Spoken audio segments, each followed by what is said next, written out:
Won't you come and meet me at the movies? Won't you come and watch a flick with me? Famous scenes with drama queens and heroes acting out there on a silver screen. Come grab a seat, the popcorn is on me. Camera speed. Sound production, take one. Hi there, and welcome into Meet Me the Movies. This is Thomas Manning, and today we're welcoming a couple special guests to the show, director Ryan Jacobi and producer Patrick Cotnoir, talking about their documentary, I'm George Lucas, a Connor Ratliff story, which is a documentary not about George Lucas, but about the improv comedian Connor Ratliff's portrayal of George Lucas in the New York City improv scene, the George Lucas talk show specifically. And so if you have no other context for it, then I think you'll have a fun time going in blind and being introduced to a totally new world. This was my second conversation with Ryan and Patrick. I previously spoke to them when their documentary premiered at the Slamdance Film Festival in January of 2024, and now here we are a couple years later, and the documentary is getting a full physical media release from Kino Lorber with a potentially record-breaking number of special features and audio commentaries. That's right, you can listen to 57 audio commentaries if you get the Blu-ray from Kino Lorber. So we get into all that and more here on Meet Me in the Movies, talking with Ryan Jacobi and Patrick Cotnoir about I'm George Lucas, a Connor Ratliff story. It was really a pleasure to have the two of them, and hope you enjoyed the conversation, and I'll pitch it right over to the interview now. So, as we were discussing a little bit ago, last time we spoke was January 2024, and y'all had this film at Slam Dance, and y'all been through quite the journey since then. Currently, as we're speaking, it's November 2025, so almost 2 years later, and y'all were on the festival circuit. Then you got distribution, I think, late 2024, and now you're getting this Kino Lorber physical release. So I just love to have the two of you speak a little bit to this journey, and I imagine it's gone in many different directions than you initially anticipated. Yeah, from the beginning of this whole process, going back to 20 December 2018 is when this whole thing kicked itself off.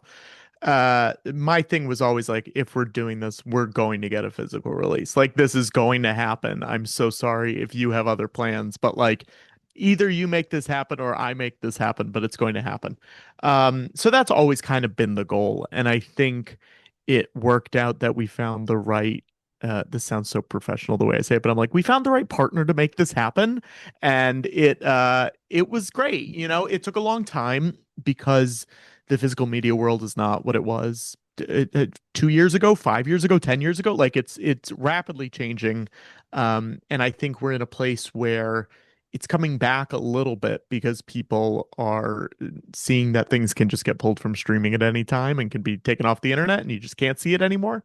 So I think it's starting to lead to this revitalization of Blu-rays, 4Ks, DVDs, whatever. And we got connected with Kino after talking to a few companies, and we were basically like, we have a lot of stuff that we want to put on this. And the people who have seen this movie, who wanted to see this movie, either probably rented it or saw it in a theaters. Like, a lot of those people have already seen it. So we need to make this special and we need to make this worth it for the people who haven't seen it or the people who have seen it but want more. And I think we put enough stuff on this to make it exciting for those people. But it's been a long process, just like trying to find the right people to agree to all of our insane demands, 2 discs, as much stuff as you can possibly fit on there, digital bonus features. Like, it's the biggest stumbling block was the 2 discs, I feel like, because a lot of people were like, monetarily, it doesn't make sense for us to do this. It gets expensive and, all that kind of thing. But Kino was like, yeah, sure, sounds good. And there was really almost no pushback on it, which ruled. There was almost no pushback on anything we pitched them this whole time. I would like send a deranged email at like 3 a.m, just being like, what if we did this? And they'd be like, yeah, okay, great. How do you want to do it? And that was very exciting to me and to the rest of the team, I think. Yeah, sorry, that was a long, rambly answer. We're all about long, rambly answers here. So, yeah. But Ryan, yeah, go for it. I was thinking, yeah, the thing about us this whole way through is that we commit to the bit. No matter what we're doing, you, me, Connor, Anna Maria, Marsh, our whole team, Rob, everything we're doing, we're like, if we're gonna do this, let's really do it. And I remember we were out in LA at one of the Alamo Drafthouse screenings, and afterwards we were joking about what if we could break the world record for most commentaries. And it went from joke to no, we're gonna do this within about 30 seconds. And Patrick, I just saw your brain going like, no, who are we going to get? I know Hmm. 30 people off the top of my head, and we have the fans, and so then there it was. And that's just it's been such a fun process this whole way through of staying playful and yeah, just whatever is the most us, whatever is the most version of the thing, we have to do it. And so yeah, I enjoyed basically curating a bunch of the bonus materials, like the deleted scenes and the extended interviews. And I did that, and I want to say 2023, which Anna Maria, our producer, told me like, Ryan, you better do this as soon as we're done with the film because you're still in the thick of it. So you're going to know exactly what people are going to want to see. And so by the time it came around to make the actual thing, I was just like, Patrick, here's everything. Here's a giant folder, and now it's up to you to curate this massive amount of stuff. So it Hmm. was very fun for me, having been so in the weeds on this project every step of the way, to just be like CC'd on all these emails at 3 a.m. that Patrick is talking about. Just be like, wow, these guys are doing it. Great. I don't have to do anything from this point on. This is like Patrick's baby. So yeah, this whole Blu-ray thing for me was very fun to witness to. Yeah, and all you have to do is look behind me and see my stack of DVDs and Blu-rays to know how important physical media is to me. And I Yeah. think it's extremely important to each of us in different ways. But for the two of you, are there ways that you can pinpoint how physical media has formed your relationship with art and further developed your appreciation for it? Yeah, I mean, I think really early on, we had a lot of VHSs growing up, but once the DVDs started coming onto the market and coming into my household, it really changed things just because, it had so much like making of things for movies or for TV shows. And that was sort of what really made me want to get into the industry in whatever small pocket of the industry I'm in right now. And it just became more available to you. You could get the Larry Sanders The Complete Series at a time when Max streaming did not exist.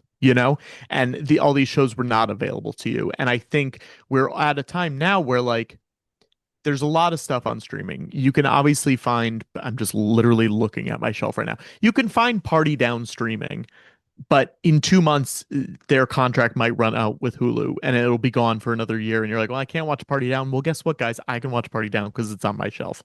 And being able to have these things at my fingertips when I was 8, 9, 10, 11, 12, years old was huge. I remember watching the making of stuff for Shrek and for Indiana Jones and for the Harry Potter movies and all of these things where like it opens up this whole world to you because like yeah, you see prop maker in a credits, but like you vaguely know what they do, but getting to like see all these people talk to you in behind the scenes footage and like go through step by step how do I do this thing that I do was so huge for me. And I know that it was something where like I would be more likely to buy something if it had making of documentaries or commentaries or whatever on there because I was so obsessed with the movies and how movies are made and how things get put together that it became sort of something that I knew I needed to own. I'm not a huge Lord of the Rings guy, just in general. Like movies, books, it's just not really my thing. But those making ofs are indelible into my life. Like I like them so much more than I like the movies. And it's something that like I've watched those so many times. I've watched all of it like 3 to 4 times probably in the last decade, which is a lot. And it's a comfort food for me. And I think I wanted to make this Blu-ray sort of a comfort food for people who like this show because there's over 100 hours of bonus features on there. There's 57 audio commentaries. Like a lot of people on our subreddit have been like, a lot of people, a few people on our subreddit have been like, you could watch this movie every single week for over a year and never have the same experience because you're watching a different commentary with it. And I think that rules so hard, you know? Um, And there's like hours of footage there, extended interviews and full shows from 2019 that like have never been put online and no one's ever really seen unless they were in the room. And that to me, if I was a fan of this or a fan of comedy in general or a fan of documentaries even, like that would be so exciting to me because it's such a specific thing and such a weird documentaries are such a weird art form that like you get, 35 seconds of so and so getting interviewed in a documentary, and you're like, well, that person's interesting. Like maybe they said a bunch of stuff that was interesting that just like didn't fit the theme of this. Let me go on here. Oh, wow, there's 35 minutes of them talking now about whatever this weird thing is that I'm into. That rules. And I think that was what really like got me going because I was like, let's just see how much stuff we can cram on here. And we had two 50 gig discs, two, what is it, dual layered 50 gig discs, I think was what it was, which is like the most Blu-ray can be. And we really like literally they were like, we do not have more space. This is the most we've ever put on a movie before. And I think that's what physical media, what excites me the most about physical media is just like, yeah, I'll spend $25 and get 100 hours worth of stuff. Like I would do that for literally almost any movie. If any movie came out and they were like, we have 100 hours of bonus features on Wicked for Good, I would be like, all right, sign me up. Haven't even seen the movie, but I'll buy it because what does that even mean?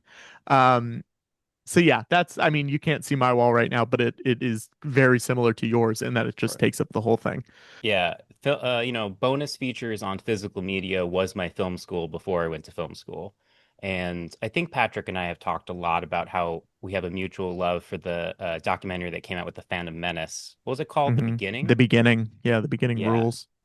it's so good. And it's like they'll never make a doc like that again.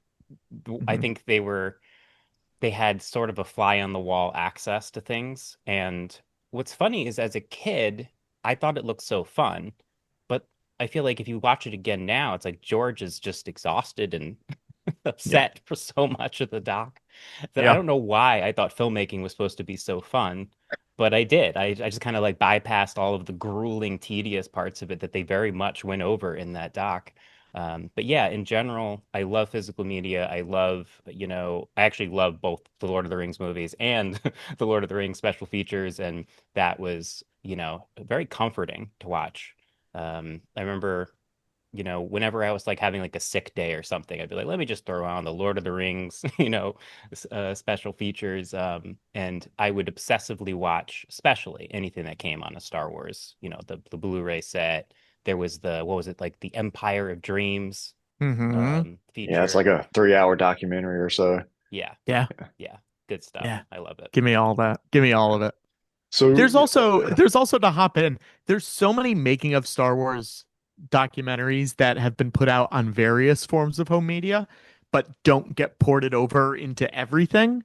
And I think Lucasfilm, if you're listening, Disney, if you're listening, you would make so much money when they release the inevitable full 4K Skywalker saga and they're like, we have every documentary that's been released. Like, if they could figure that out, people would quadruple dip or however many times they bought these movies. Like it just feels easy to get from Star Wars to Jedi or the creature one from Return of the Jedi. Like there's so many of these really rad documentaries with behind the scenes stuff that like hasn't really been seen officially since 1982 or whatever. yeah. And I didn't want to have that on ours. I was like, we're putting literally everything that exists in here. All right. Well, I hope you all are enjoying this conversation with Ryan Jacobi and Patrick Cotnoir talking about I'm George Lucas, a Connor Ratliff story, and the Blu-ray release of that documentary from Kino Lorber. We're going to take a quick break here on Meet Me in the Movies, and we'll be right back. Won't you come and meet me at the movies? Won't you come and As watch Cleveland a County's premier event facility, LeGrand Center is the ideal location for any event. The LeGrand Center is located 45 minutes west of Charlotte, 45 minutes north of Spartanburg, and just a little over an hour east of Asheville. Whether you're a small business looking for a place for an off-site meeting or a bride looking for that special location for her wedding, LeGrand Center is the perfect place for you.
Washington Outreach Ministries is one of the largest emergency food pantry in Cleveland County. We feed about 15,000 people a month. We have bi-weekly distribution every other Friday, and we serve them with all type of product, not just food product, but all type of necessities. Anything that they need, we have here and we can supply it. Food is available every day, but we offer bi-weekly distribution so the mass of Cleveland County can come through and enjoy some of the food products that we have here. Won't you come and meet me at the movies? Won't you come and watch a flick? All right, well, welcome back to Meet Me in the Movies. This is Thomas Manning, and we are talking with the filmmakers behind the documentary I'm George Lucas, a Connor Ratliff story. We're talking with director Ryan Jacobi and producer Patrick Cotnoir about the dozens and dozens of commentaries to be found on the physical release from Kino Lorber for this documentary. Hope y'all are enjoying the conversation, and thank you so much for sticking around. I will pitch it right back to the interview. Yeah, so of the 30 or so commentaries you have on here and other more and more Thomas, hours there's of 50. extended... Thomas, there's 57 commentaries. Is it 57? Okay, because I was reading 30. There's 30 on the disc. There's 27 digitally that you get digital when you get that. And I want to make that very clear because Kino, I'm coming for you, Kino. They've been promoting this as 30 commentaries, and that is not true. There are 57 commentaries on this. Well, I'm glad you mentioned that because I did notice a bit of a discrepancy in what Kino had said and then what I'd seen y'all promote. So, okay, of the nearly 60 commentaries, there you go. Are there any of those that I'm sure it would be like picking a favorite child, but anything that really stands out in there that you think just epitomizes your mission of those commentaries, or it can be a handful, but I'm just curious, there anyone that you would recommend, like every listener seeks that one out? Yeah, I mean, this release is kind of a treat for me too, because I haven't even listened to all of them. So, and you know what? It's out now, so there's nothing we could do about it. But the one that I love the most that I listened to a bunch of was Brian J. Jones, who wrote George Lucas: A Life, which is the like as close to being an official biography as you can get about it. And he takes it from like a really scholarly perspective, as if it's like an official biographer doing a commentary on a biopic or whatever it is. I just remember I scrolled to one point and it was him talking and he was like, Connor's here with his dad right now, and Connor's relationship with his dad is so much unlike George's relationship with his dad. George and his dad didn't get along. Connor and it was just like it was like he had done research about this while he was talking, and that makes me laugh so hard. But I wanted everyone to do something different because I didn't want everyone to do the Schwarzenegger thing of like, and now I'm walking down the stairs and I'm walking down the hallway and I'm going to see the girl right now. Like the just describing what is on the screen. So I was told everyone, I was like, do whatever you want, have fun with it, talk about the movie, talk about whatever you want. And Travis McElroy from My Brother, and Me, I know just reads the full Entourage wiki page in full. Because that was what he wanted to do. It's just top to bottom the Entourage Wikipedia page. I think that's very funny. So if you want to learn about Entourage, you can listen to that one. And then there's some, like Connor's improv group, The Stepfathers, Shannon O'Neill, Sebastian Canelli, and Alex Dixon, are just like kind of Mystery Science theatering it a little bit, kind of like ripping on everybody a little bit, which I think is really fun. I think it's like a fun one to listen to. But then we also have like one's from fans, so you just get a different perspective than you would get from like someone who actually knows Connor, because these are just people who like really like the show during lockdown. And I tried to like throw a few of them together on, I think it's like 4 different tracks or something like that. So you get, everyone has a different perspective on it. You have past guests, you have people who worked on the stage show, you have people who worked on the live stream show, fans. My mom does one with me. Like there's Ryan or Rob Malone, the editor, and I do one where we just call a bunch of people, which I think is fun. So there's one with like 15 people on it because we just like call whoever we want to on our phone. So it's truly like a bunch of different perspectives, but the Brian J. Jones one sticks out for me personally. Awesome.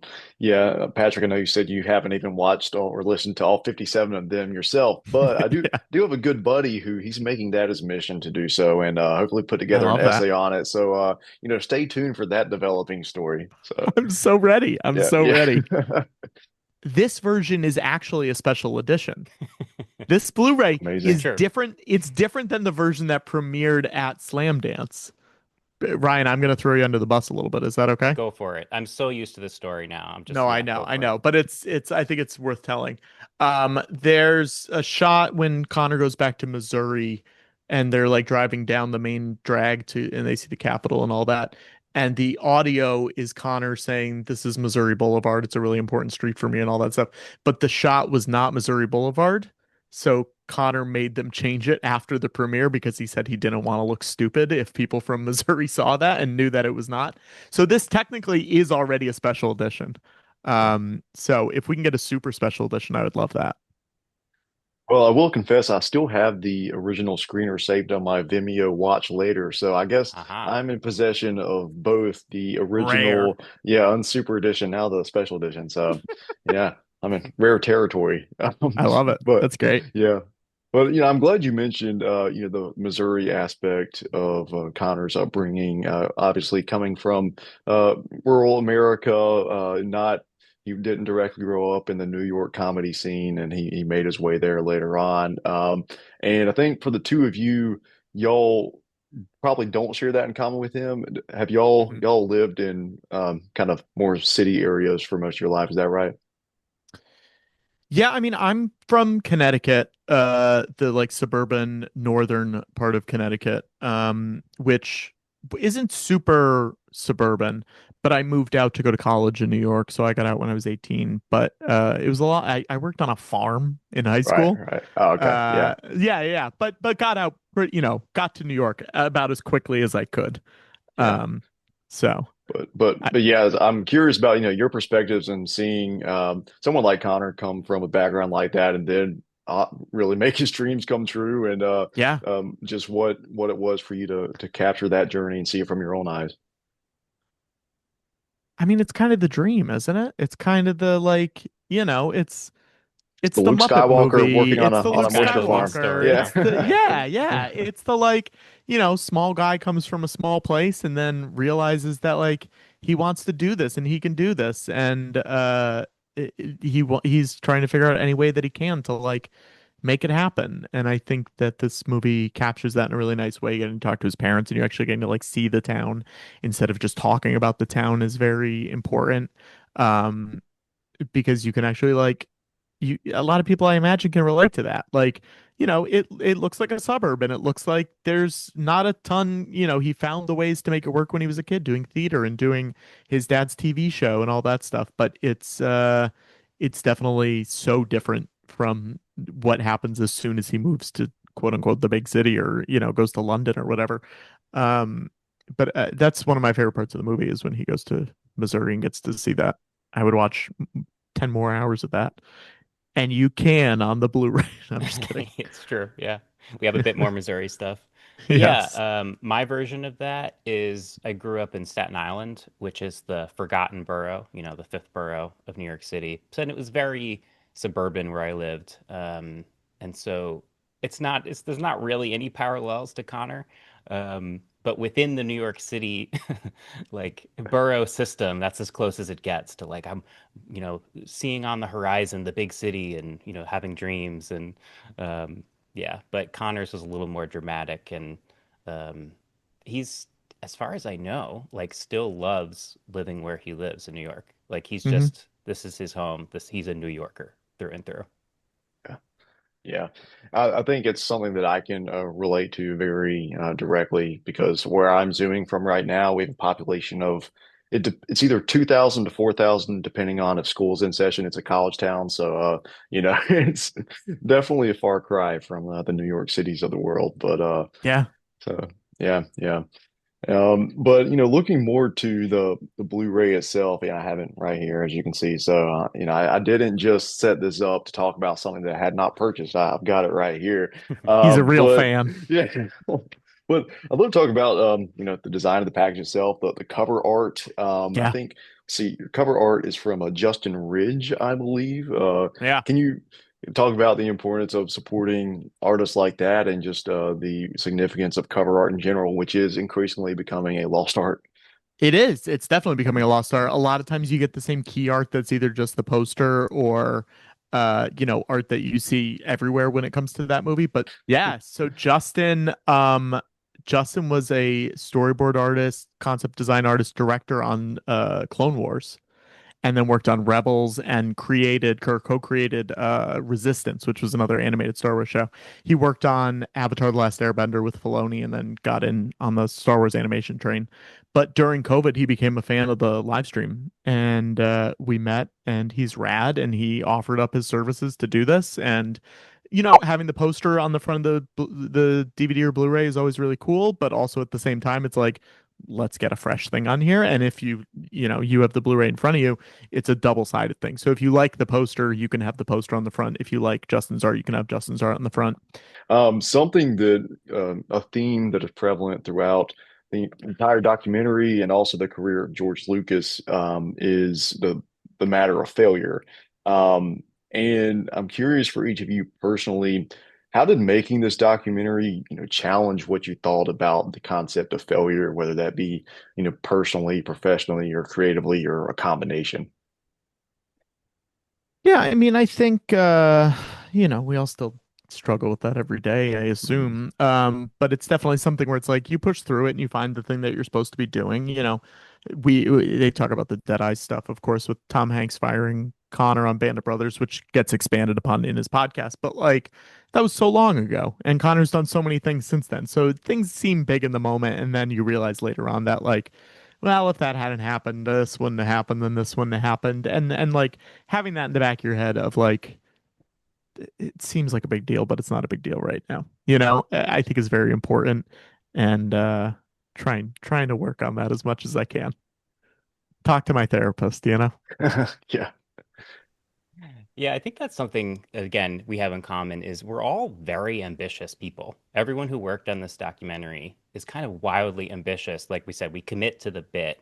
And so this documentary was a way of kind of exploring for myself this obsession I didn't realize I had with success and failure. And then seeing Connor move through it almost like calmed me down about my own life to where I kind of took on his philosophy of you can't really fail if you do what you love.